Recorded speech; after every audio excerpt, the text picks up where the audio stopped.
cloud. There we go. So yeah, welcome everybody. Thanks so much for joining us. So this is our third poetry event hosted by Outside In. Outside In, we support artists that face barriers to the art world due to health, disability, social circumstance or isolation. And we're primarily a visual arts charity, but I think throughout the years, what I've noticed is so many artists write such beautiful poetry. So it's great to have a space and some time for poets, writers to come together and share their work. And I've certainly been blown away by these events this year.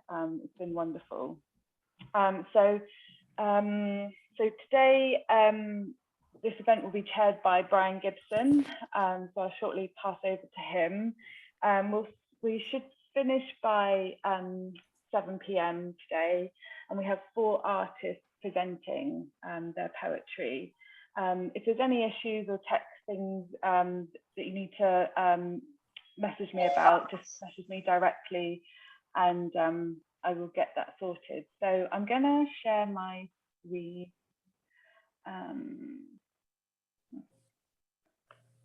We've got more people coming in.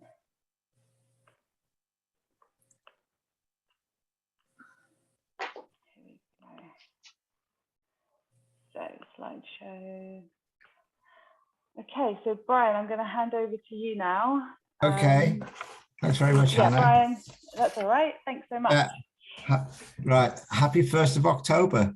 I hope everybody's all right. And it's been a day of mixed weather here. My computer broke down, so the poems on there have all gone.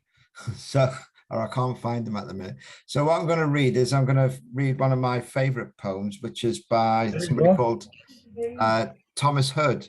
I'll start off with reading a poem by Thomas Hood. And I don't know if anybody else knows this poem, but I'll just start reading it. So I'm just reading it off my phone here.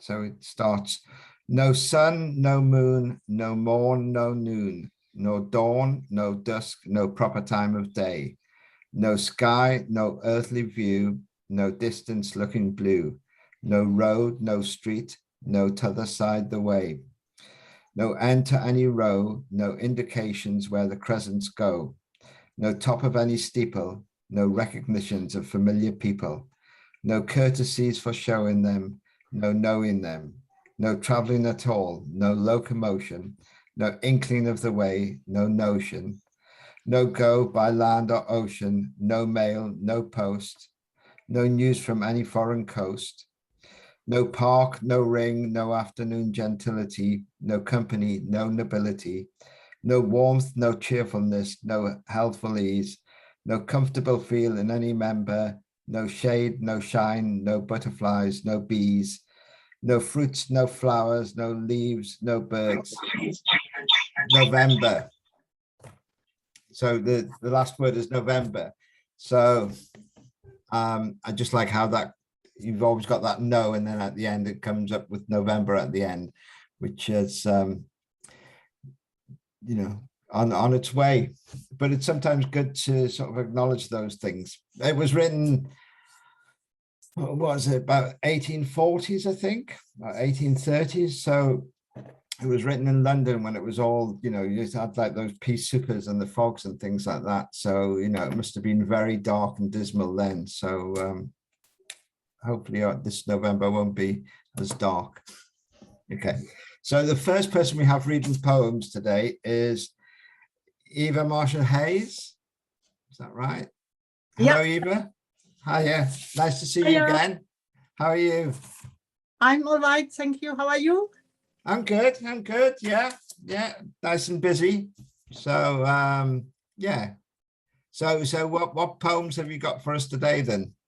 Well, I got 2 which I will be reading. They're quite short, and a slideshow which I have sort of recently created in response to finding out or identifying and knowing that I'm dyspraxic, and I've joined the group, and they asked actually to create a video to show what strengths dyspraxic people have. And I thought, well, that's give me a bit of a hint enough to create this video and to learn a bit of slideshow creating. So, okay.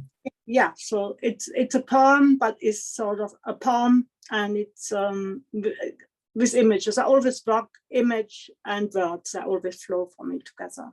Yeah. So, yeah, so they're all quite different little narratives, different themes. So. Okay, look forward to them. Shall I go to the first slide? Yeah. Okay. Our planet is burning. Our planet is in flames. We are not coming to its rescue, letting old habits remain. Life on Earth is unbalanced.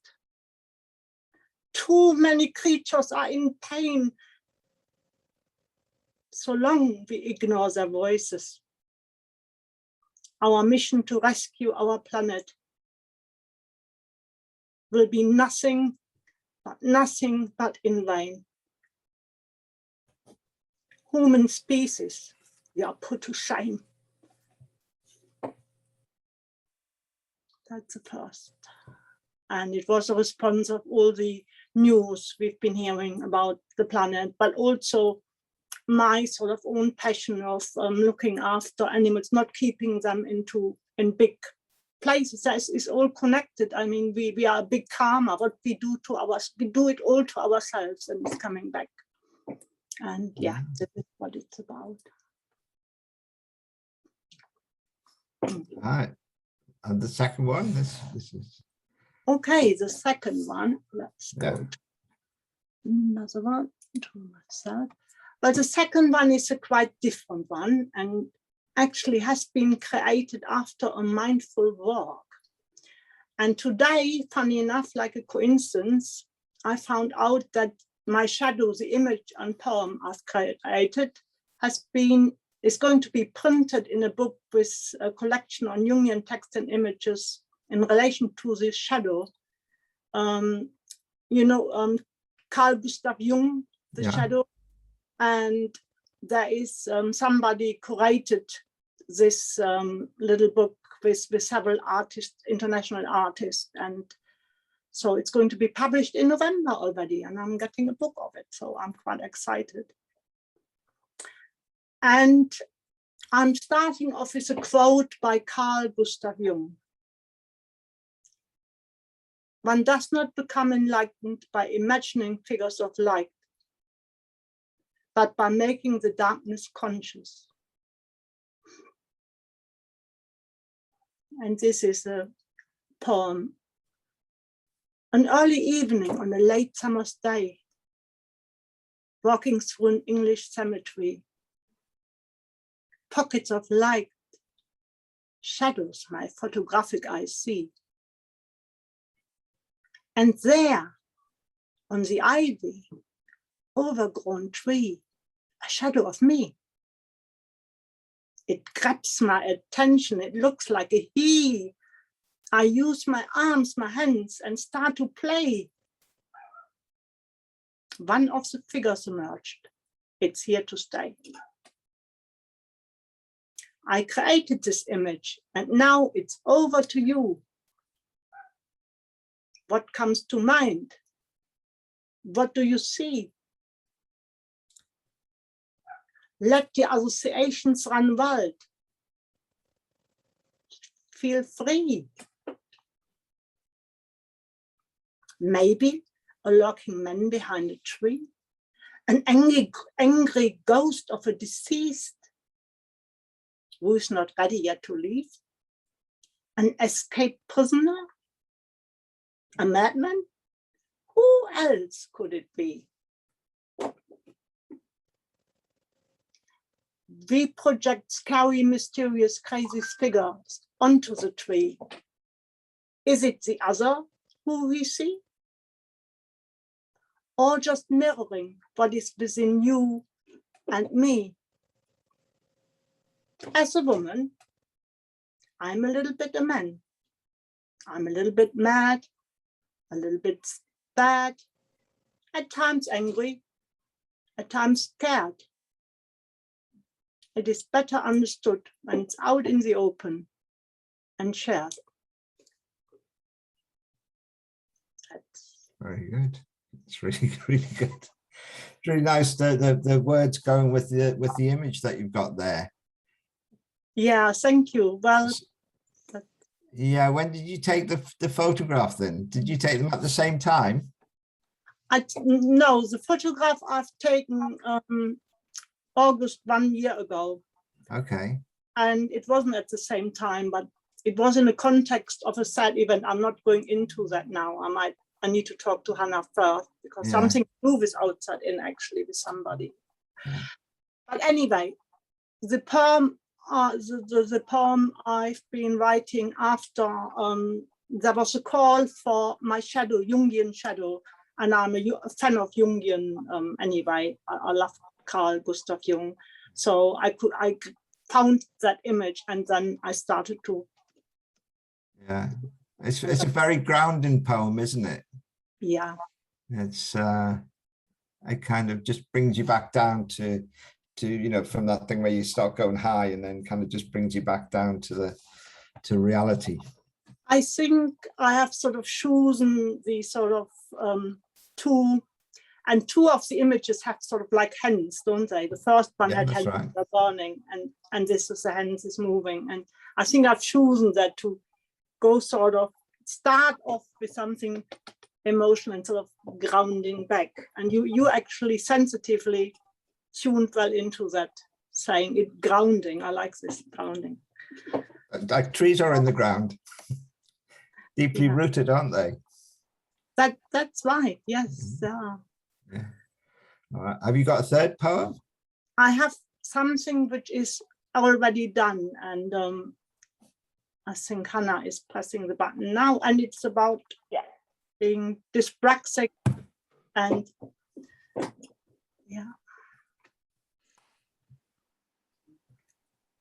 Do I press play now? Yes. Okay. So I just should go on. Sorry, yes. Yeah.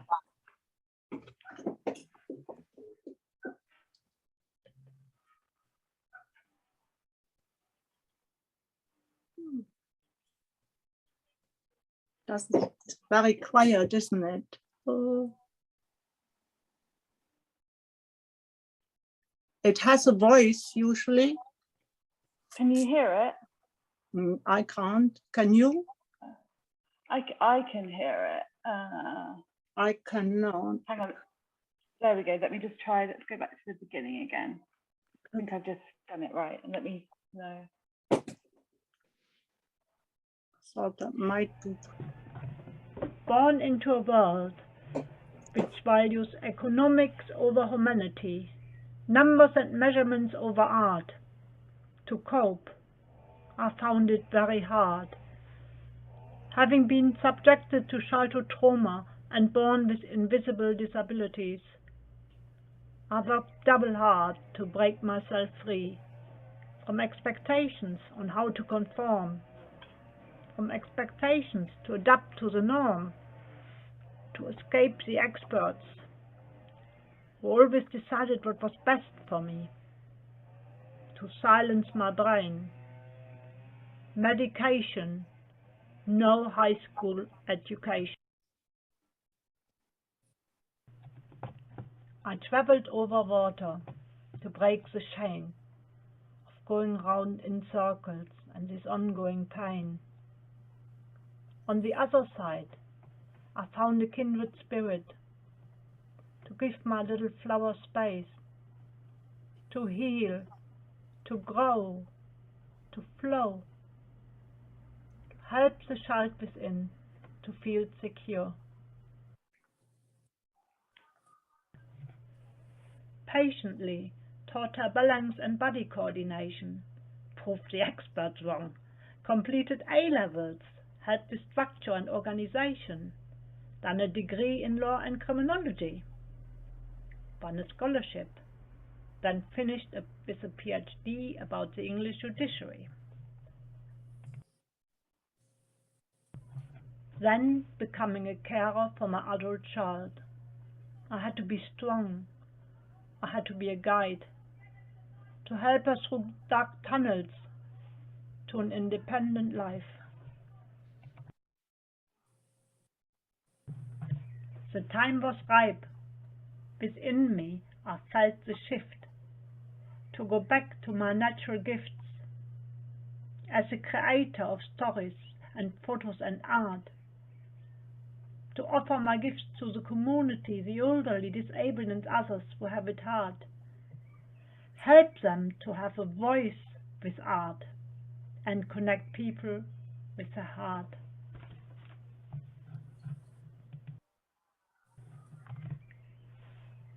There is more than I create.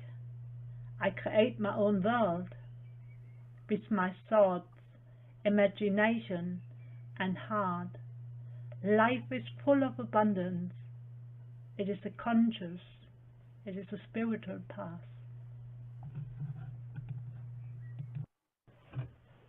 My vision is to live securely, to freely give and receive, to live authentic with all my integrity. I may be dyspraxic, cannot do routine work or drive, but after all, I give my gift to the world. I have truly arrived.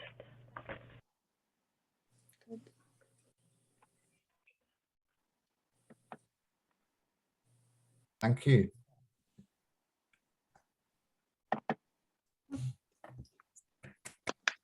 Thank you. Good. How does your dyspraxia affect you then?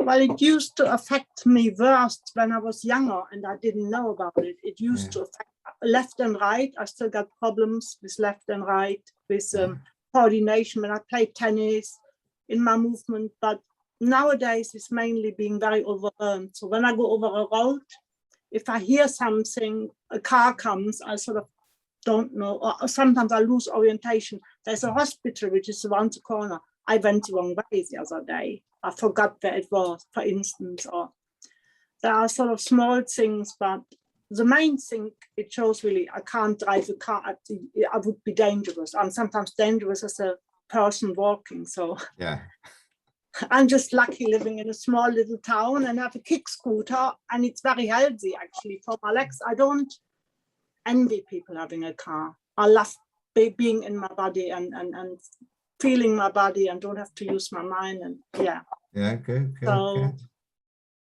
I have adjusted, but I think I feel positive about it. You know, people have different parts of the brain, and you can't be having all these things going on and the other part being the same string. So that's it basically. That's how I see it. You're all different.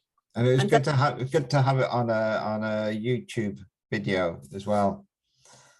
I haven't shared it with, I mean, you are the first people I'm sharing it, really. Only one best friend, so it's very personal. So I wouldn't go out and, so yeah. It's still a personal thing, but it's nice to share it with people I feel comfortable with, like outside in. Yeah, that's what's really good about it all, really, isn't it? Yeah. All right, thank you very much. Thank you. Thank you, Brian. We have Richard next. Richard, do you want me to share? Yeah, do you want me to share my end, or are you going to share it? But I'd appreciate it if it was shared from your hand, Anna. Yeah, I've got it already up here. Okay. So I'm going to do full screen. Okay, over to you. But okay, as an introduction, but it's called Historical Perspectives, as this is something I will keep on coming back to in my slideshow. It's about my childhood as a working class lad in a working class town, which was heavily polluted and which impacted on my health in the future. about town, it's also about a country, and it's about time, it's about movement. Let's move from point who I was and who I am now. And so, let's start with it. Yeah. Have you got a volume, Richard? Are you doing it on there? Difficult The to sound's hear. a little bit muffled, Rich. That's all right when it sort of goes in and out of sound. Okay, I'm sorry. This is a problem I often have on meetings. Okay. It goes so we can hear that. So we just go with it. Yeah. I'll start and see how it goes. We've got words on your work as well. Yeah, all right. Yeah. No problem. Historical perspectives. But you break my flow. The wave repeats to throbbing beats. You break my flow.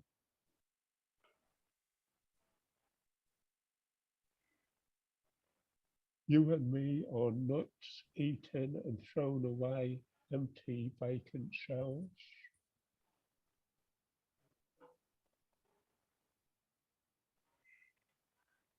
Yanked into the sand by deeper undercurrents, her heart turns to rock.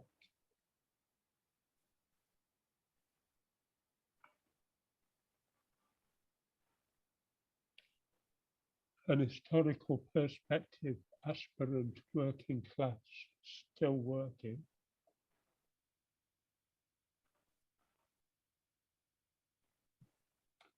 Workhouse where sadness lives, amongst we down and out, institutionalized for years, depressed.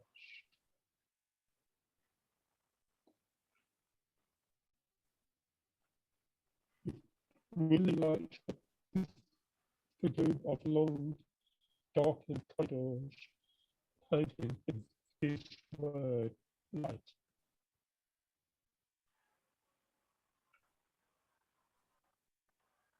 Light shall shine today, light hidden under bushels, shine out, on and forth.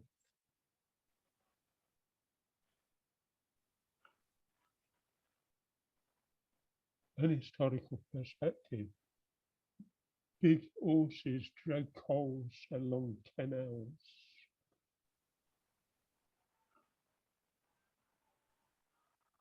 Whitehall loves Bluewall. Blue is feeling depressed.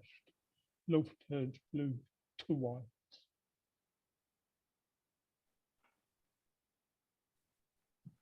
Whitewall hides from Bluewall.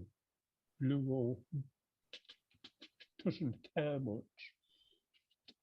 Doesn't mind not seeing this bright white wall.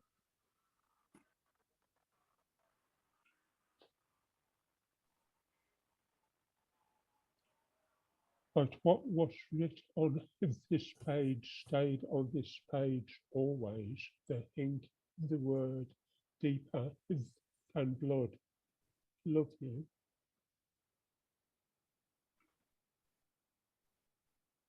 An historical perspective.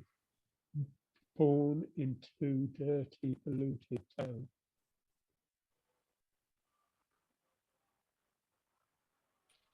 We suck the earth dry, bring fire and water, initiate disaster.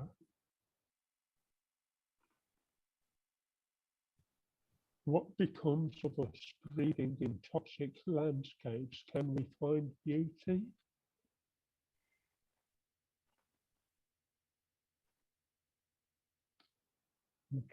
We were waving flags, talking of separation, not togetherness. We came together in our towns and villages. We felt much better.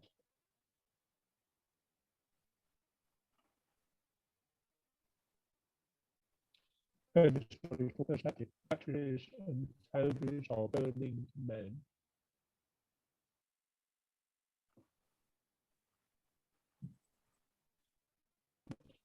we run, we slid outside, we draw into light for protesting, scuffing our oppression.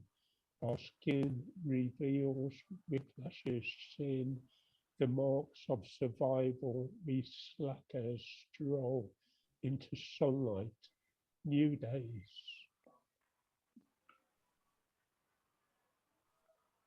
Warland in Totnes town, hippies and shopkeepers haggle over what currency to use.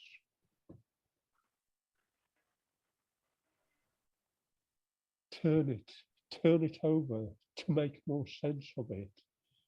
Then you turn it over again, you turn.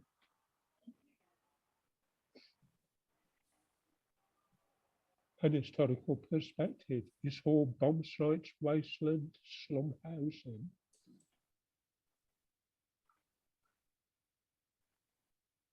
Up and away, childhood's transcendent moment, basket goes to hell.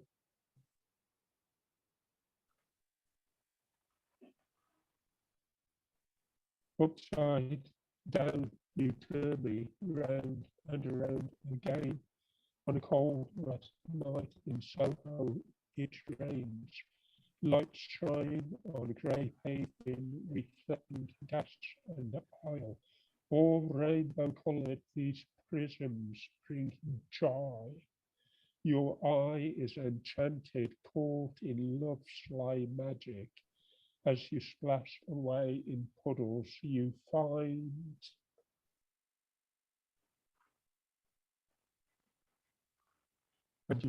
towers in the sky. Its sunroof welcomes sunset, greeting shining stars.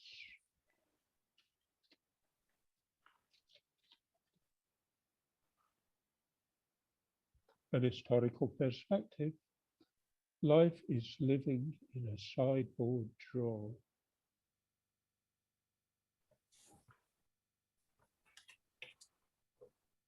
Towards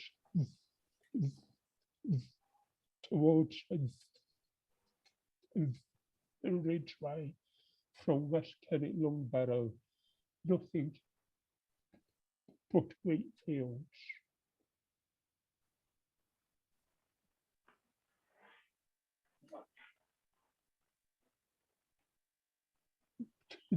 Defining history, style and taste in youth culture, preserved forever. Mod.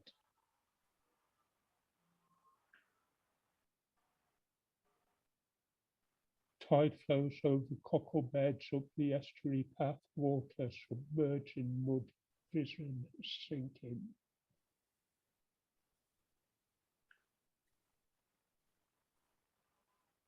Through time, sinking through time, towers crumble.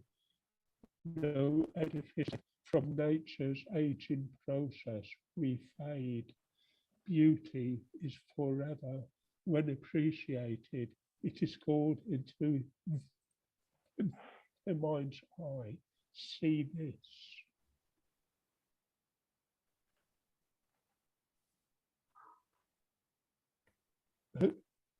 An historical perspective, mango and mock domesticity.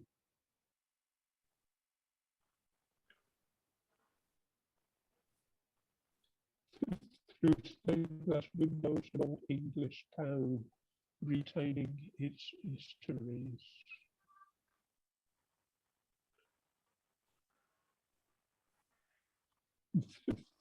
Through grey glass, darkly in the blackness of season, world now turning white.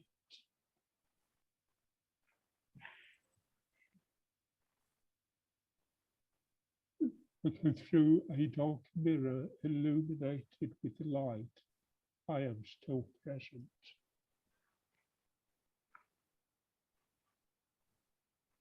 An historical perspective, polluted town with smoking parents.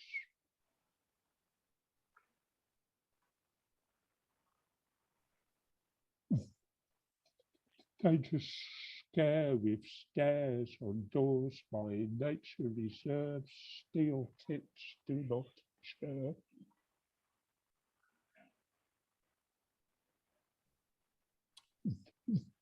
The world turned upside down when still led by sorry clowns resembles circus.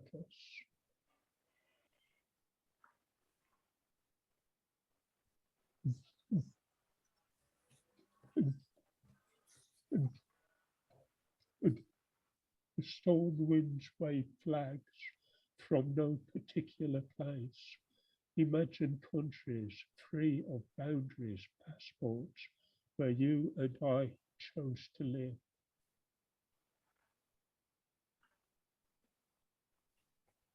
An historical perspective, terraced housing with outside levees.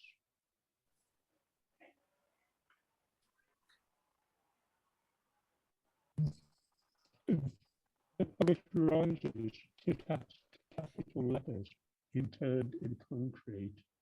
Ode.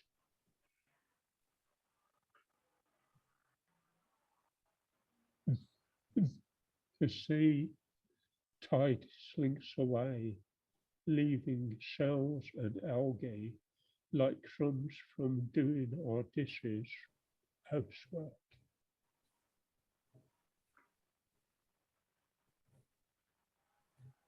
The sand on our toes, damp and cold, squelching, calling immigrant to walk.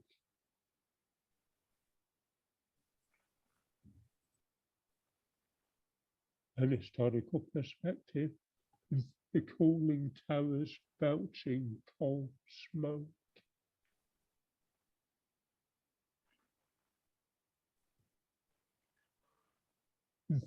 The purple heather, psychedelics are just folk in wild mountain times.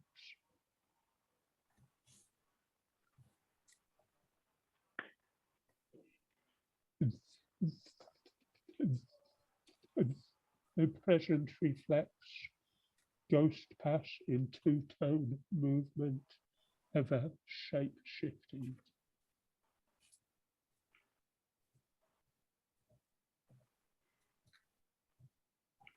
On history's scrap heap, an assemblage of old words now reconstructed as tat.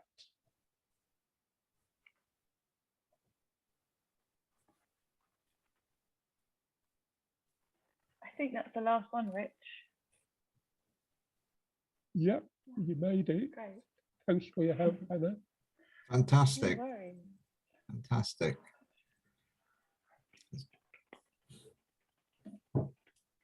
Cheers, Brian. Yeah, somebody was saying that I think it was you, Eva, that they're sort of like powerful individual images. That they're really sort of statements in themselves, each one. And I always imagine them at one point sort of seeing them as billboards. I could imagine them as huge big billboards, just sort of, you know, you're walking along and you know, you just see one of these or all of them, you know, kind of across a place. Look amazing. And it's yeah, that was did it take you a long time to you must have taken you ages to put that together? But it was quite quick. It was about right, it was about 40 minutes work. I mean, all of these images already exist. And I tend to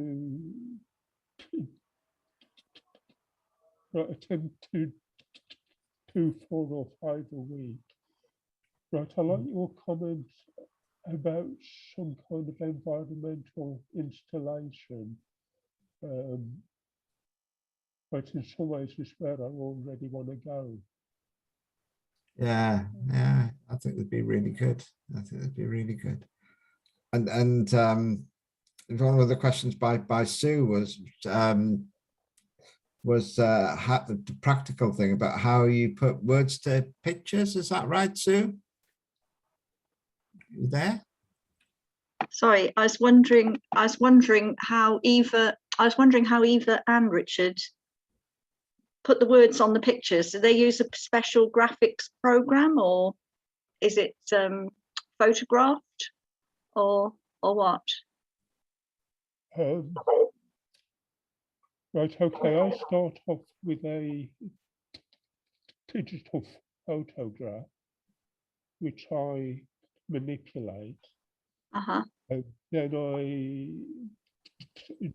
download it onto an internet site, which I think is called Free Image Online, which allows me to put words in and to play around.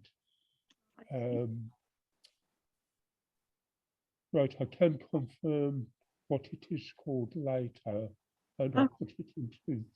Oh, that would be good. Thank you. I always fancy doing things like that, but I just write words. I just type words. I don't do pictures with the words. So there are Sorry? various things. I email you some ways of doing it sometimes, if you What, want. like a special program or something? Well, there are programs, but it's also publisher on Word. You can do it. There are various possibilities, apps, software, internet, which are just. Anyway, there are various ways. So. Yeah, I think you can do it on Word, can't you? You do it in layers. So once you know how to do it, it's just knowing how to do it when you. But I think there's like in Word you can kind of type your piece and then you can put it behind the image or in front of the image. Right. I'm not very good at doing things like that, but yeah, I like to learn. Yeah. But I'm putting it up in the chat box right now. But if I can copy into it, which I can't, makes it harder. Right. Thanks, Richard. Okay. Yeah, thank you. So next we have Anne-Marie McIntosh. Great, and I'm just going to pull. The thing I thought when I heard the title bursting out was, oh no, my bra strap's just sprung open and I'll end up being Barbara Windsor and I'll be in a carry-on fashion show or a carry-on camping for those who can remember. Then I fell into my thoughts of COVID bums and COVID arms and buttons that no longer fit into buttonholes, as waistlines have expanded and hips have grown into lovers' handles, with much to grab. Adding to our general malaise of the lockdown blues, I twiddle my thumbs and I wait in anticipation to paint the town red. The long dark night has led me to walking from the living room to the fridge. I have ensured that I have lots of lettuce, celery, cherry tomatoes. However, my heart desires chocolate, more chocolate, perhaps cake, and anything else that might have sugar in it. Of course, I do have mangoes, apples, and pears, but chocolate, melancholia, is by far a better fix. I keep my fridge deliberately empty so that whilst living at work, I don't add too many moments on my lips that will spread to a lifetime on my hips. It's hard to tell if my malaise is depression, apathy, boredom, or just a lack of stimulation and long, dark winter nights. So that's that one. They're coming again, the long, dark winter nights. Oh, well, I think we're getting back to that time of year, aren't we? Yeah. And no, I went to a session with Penny Pepper. I don't know how many of you know Penny Pepper. And it was about learning how different words now are being given meanings. And this is what I came up with anyway. And maybe you will or you won't know the new meanings of these words. I certainly didn't when I started writing it. I'm still learning. My "do you want a cup of tea?" Dyslexic brain goes into spasms when I hear the word thick. I am now queen bitch. And yes, my body is curvy, dearie. I'm thick around the hips and the tits. I could be a part in Pussycat a Go-Go. But hey, I've only just learned that thick is now a compliment and not a hate crime. The name I was called at school, I used to dread going to the loo. As an isolated child who went to the special needs class instead of French, I was called lots of names, names to put me down. But you can't kill a bitch with a teapot. I became a rebel on the underground. I didn't wear school uniform and I didn't conform. Call me what you want, but I had strangely drunk tea. Distract the others and play games. Show them authority does not always work. I was the queen of the rebels. I learnt how to wow all the other kids who were not in the special needs class, but they were indeed conformists, and today they may vote Conservative. Some contact me on Facebook and invite me to reunions, but they all ask, is your sense of dress still so wild at heart? I have another one. There you go. When did you write that then, Michelle? I think the workshop with Penny was early in September. Okay. And it was just quite weird to think that people calling people thick as a term of some sort of endearment. Yeah. I don't know who else might have grown up with that label, but being dyslexic, you certainly get that label. Yeah. And you know, you're thick, you're slow, you're whatever. And so yeah, it was quite interesting. Yeah. How language gets twisted and turned. But the problem is then it's difficult for people to engage with language. Yeah.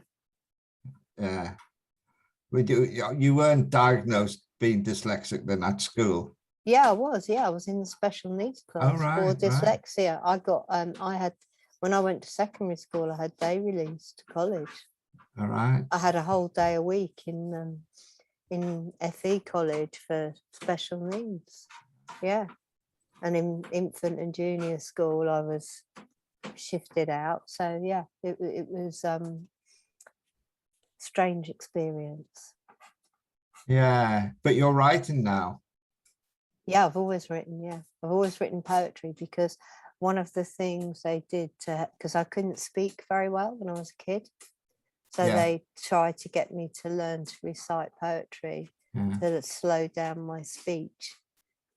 So it was a tool that they used in those days. They probably wouldn't do it now, I don't know. Anyway, I'll read you this one because I think it's very topical. A lot of people have been talking about the environment.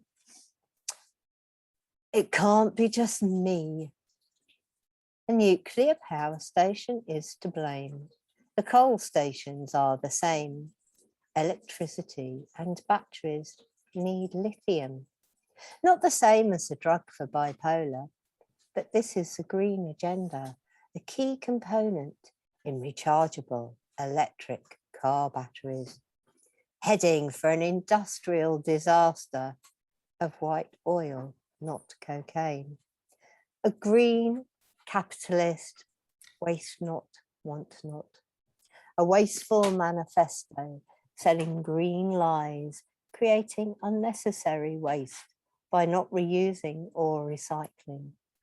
The ULEZ springs to mind, creating the biggest landfill we will ever know. As the waste of the four-wheeled beast begins filling up outside the capital's walls. Are they going to a landfill or developing countries? Limited imagination, and they will pollute whatever they do. It can't be just me. This is a car manufacturer's dream. Hungry customers who can't afford but can't walk, need a vehicle for work, or can't eat. A boost to the economy, new cars, which will force children in developing countries into the mines and further deplete the world's resources. But the rich West can sit back, saying they did their best. The carer did not arrive. She couldn't get fuel, even though she had a car. Instead, the company found somebody else. I took a circular walk looking for petrol stations. All are empty. What ignorance is this capitalist green environmental agenda? It can't be just me. The laws of the universe are full of cause and effect. The laws of humanity are fueled by greed. Let's build another nuclear power station whose waste we cannot hide. Let's tell lies to the public and sell them an electric ride. After your car, they'll come for your gas cooker. And the universe may even have a mind of her own, and it's called Mother Nature. Have I got time for one more? I think so, Hannah. Have we got more time? Yeah, one more's fine. Yeah. I think I've gone through your pictures, but we'll stay on this lovely one. So hang on, I need to find it. Where is it? Sorry, it's hard, isn't it, with all these screens open all at once. So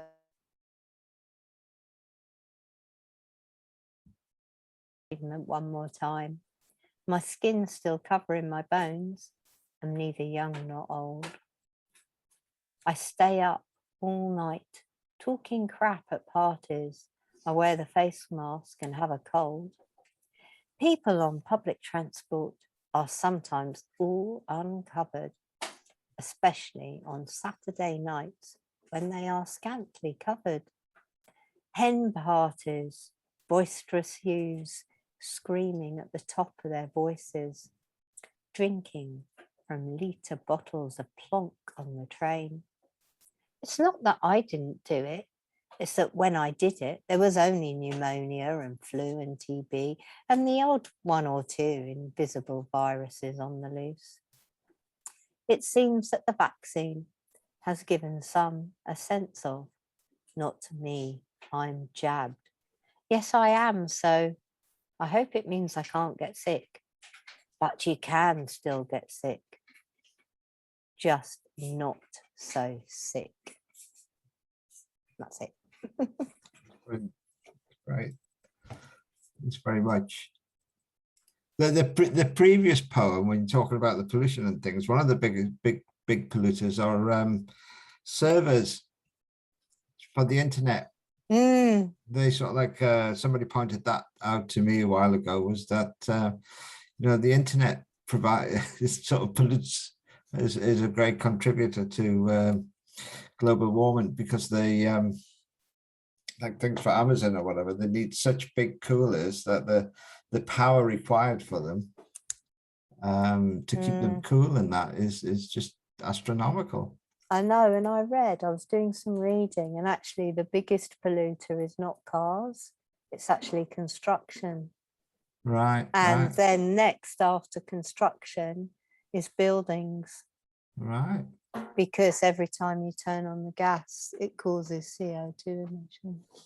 Gosh. So the fact that they, you know, in a way, I guess what the government are doing is trying to guilt trip individuals and not take responsibility, you know, which is, and lithium and things like that are needed for the batteries.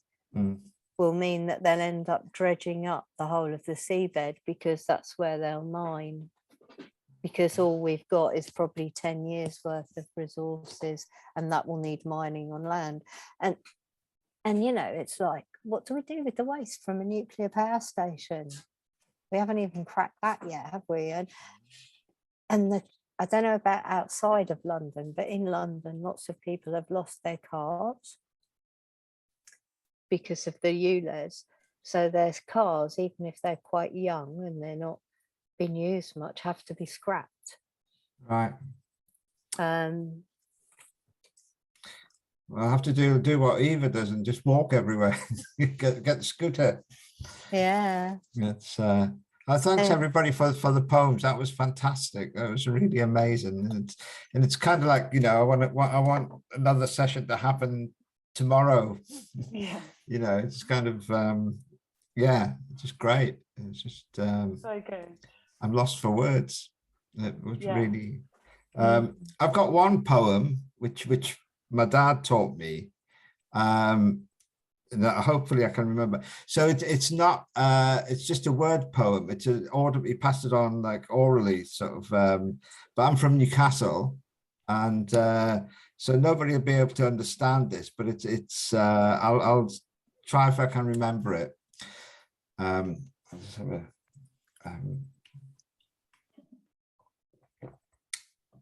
so it's quite a funny one, kind of. War Bob says to your Bob, if your Bob doesn't give that Bob that your Bob owes War Bob's going to give your Bob a bob in the eye. Which means, I haven't been able to find it anywhere else, but he you know, that was like what he grew up learning. That's great. I think so it means like War Bob, which is like, you know, like my brother Bob or whatever, says to your Bob, if your Bob doesn't give our Bob that Bob being a shilling, that your Bob owes War Bob Robert is going to give your Robert Bob in the eye. And there was Bob a Job Week. That's yeah. Not anymore. No, not anymore. Well, we don't have Bobs anymore, do we? We just have Roberts. Yeah. 5p, I think. Yeah, doesn't sound They right. want Though. 20 quid now, not a 5p. Yes. Yeah. You can't wash a car with a sixpence then. That was fantastic, and it's really nice to have like other people coming in as well. So I can, you know, Maddie and Kevin and Jackie. It's really good that you sort of come into it as well, and all the nice comments and things like that. It's it really makes it like a fantastic event, really, doesn't it? Yeah. Yeah, thank you. And it's kind of quite, you know, during the lockdown and things like that, this is something that seems to have worked very well in a way. Yeah. Yeah. I would love to, get another one programmed in. Yeah, I just find them so, I tell you what's nice, Anna, is the fact we can have everybody nationally, and so usually we've no idea what's going on in that part of the country or this part of the country, and it's just so great to be able to come together. Absolutely. You know. Yeah. Before we go, I need to say something, well, relatively important. And some of you know, but we are starting with some people a writers group. Sometimes later in October. I intend to organize, and it's a peer group. It's not a workshop. It's intended like meeting fortnightly at a certain time where everyone agrees. Everyone scribbled something. Doesn't need to be a poem. Can be anything you work on. It doesn't matter what it is. Come together after an hour again and to share if someone wants to share or give some feedback or whatever, and to have it loosely. So it's not a commitment to be there every fortnight, but to have it as a structure.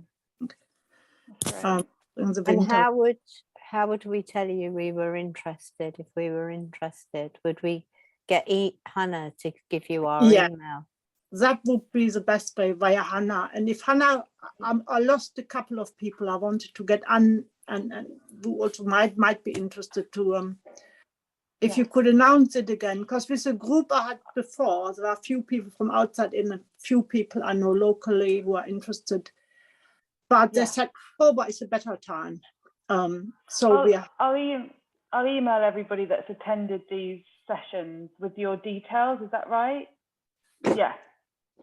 To get in touch. Yeah, sounds like a great group. Yeah. Cool. And then I'll get back to you, and we organize something with people who are interested. So yeah, cool. Yeah, thank you for setting it up. Thanks everyone. Yeah, thanks, Anna. Really brilliant this evening. Cool. Really brilliant. And it worked actually well with 4 people because it's so intense, and I got goosebumps. One person made me goosebumps, the other person made me really, you make me quite excited, Michelle, with Julia thing. It was quite Michelle made me smile. Yeah. Definitely. Yeah, maybe it's good to have less, so there's more time to sort of talk about it and let it settle and stuff. So process, it's a lot of processing. It's very emotional, very personal. Yeah. And thank you, Brian, for the great sharing as always. Yeah. Really next time I'll make sure I've got my poems ready. Quite keep nice. us on the edge of our quite feet. nice not reading them actually. It's Lovely. yeah, but Cool. I still enjoy writing. I still love writing. I've got books of words, so I think it's important. I'm dyslexic as well, so yeah, so I force myself to write. Well, I don't force myself, I just do it now. I mean, I really enjoy doing it, and sometimes I quite like when people read it before someone's corrected it, reading the mistakes. Because it for other people it can actually give them a lot of humor, because I used to write artists, not artist. And I didn't know that until I had someone proofread my stuff, and in a way, if I know that, if I can learn that, I can play with it. Yeah, definitely. You know, and it's really hard, I think, when you're dyslexic, actually learning what it is you need help with.